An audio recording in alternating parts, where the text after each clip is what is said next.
So, Dury, picking up just a little bit on some of the things in the Twitter chat there, are things different in the two different states that we are talking to right now? Is this conversation, does it look a lot different in Illinois than it does in Missouri? Absolutely. Illinois expanded Medicaid. The legislature voted to expand Medicaid, that is, and so people who make less than 133% of the federal poverty level, I think that's about $15,000 a year, they qualify for Medicaid insurance, which is generally for people who are poor or disabled. Here in Missouri, the legislature has voted not to expand Medicaid about 3 years in a row. And when they did that, they declined a lot of federal money to cover people. And here, especially in Missouri, the qualification limit for people on Medicaid is very, very, very low. You have to be practically destitute to be qualifying for Medicaid if you're not a child or disabled.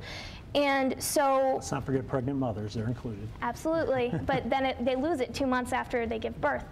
And we're talking about people who are generally wage workers, who are the working poor, and they don't qualify for these subsidies when they go on to healthcare.gov. And so you'll see someone who is paying as much as someone who makes 400% of the federal poverty level. So I think people refer to it as a gap. It was intended in the law, and jump in when you want here, but that certain people would be covered by Medicaid, and then the health care would come down and meet them in the middle. We didn't come up to meet that point. So yeah, as Dury just pointed out, the Medicaid eligibility is for everybody below 133 or 138% of the poverty line. And then if states expanded, it was supposed to expand up to that level. And we didn't do the latter. So we have a gap between 19 and 100% of poverty where single mothers and children are not eligible. Single males and married couples are not eligible at all because they're not in eligibility category. So we've left out about 300,000 people that could get coverage in Missouri. Let's talk about the other gap, though, that exists, and that is the middle class gap. Because I talk to people all the time who have to pay the full weight of the premium.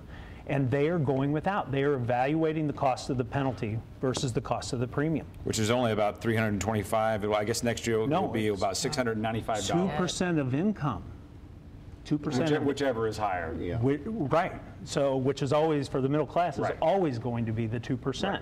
And it's gross. It's not. It's not debt. So they're the ones who are paying they're the ones who are being burdened with these premiums that are going towards the working poor. We've had this problem for decades, and it's just been getting worse. And so the increase in healthcare costs have been 5 to 10% per year until recently, actually, and healthcare premiums just keep going up. And it has squeezed the middle class, and that is part of what this is about, is to try to help people. And the uninsurance rate has dropped from 17 or 18% to 10% in 2 years. That's pretty remarkable, actually, to do that. We've added 15 million people to the insurance rolls in just between 2014 and 2016. That's pretty remarkable, actually. We can't forget about the consequences of the gap, which is that if you don't have health insurance, it doesn't mean that we're not spending money on that population, but rather that they are seeking more expensive care. And so many of my patients are in that gap. Fortunately, if they live in St. Louis City or County, Gateway to Better Health will cover them, but that's due to expire in December. We're awaiting renewal. It's a fragile bridge to Medicaid expansion. I have patients, the patients who are in that gap, the vast majority of my patients, which represents the statistics in Missouri, work. And as an example, I have a patient who is a single mom going to school, and she has 3 conditions that we were able to keep under control: ADHD, asthma, and anxiety. And then she lost her insurance, she lost her income, had no way to pay for these medications that kept her incredibly functional, able to function as a mom, able to perform in the workplace. And I had another patient just this week, and this breaks my heart because this is a patient who actually has a very dedicated primary care provider.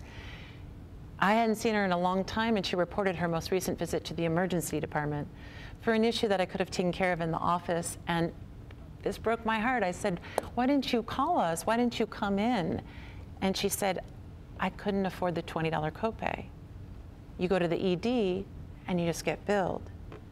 And it is, so that's what we're paying for, but it's inefficient. And that, for that woman, she can barely afford the $2 bus fare.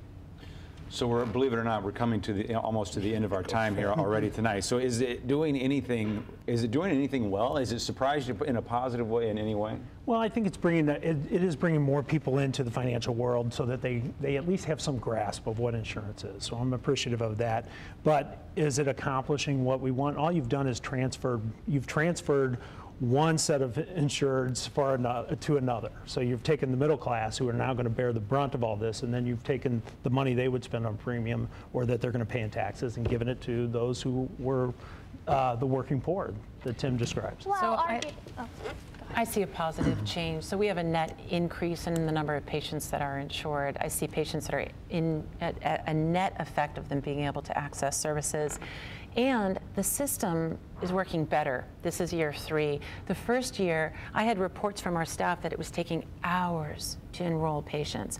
But now it is a more well-oiled machine than it has been before. Well, yeah. This is also just another option. It's that was kind of the purpose of the marketplace. It was to give people, even if they are middle class, even if they do have insurance through their employer, it's another option they can sign on and see if it works. Well, it's not. It's not, because if you have other coverage, you are not eligible to receive any of the subsidies. Well, that wasn't the point, is to cover people who already had other coverage. But I think that is, we have to keep our eye on the ball. What the point was, by this point, we were supposed to have insured about 10 million or so people in the marketplaces. We've done that.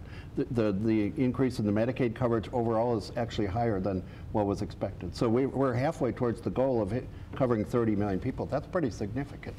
Okay, Drury Buscarin, Tim McBride, Dr. Heidi Miller, and Bill Hill, thank you all for your time. This is a tough topic to tackle in 30 minutes. Thanks for taking it on at about 12. I appreciate it. Until next week, please stay tuned.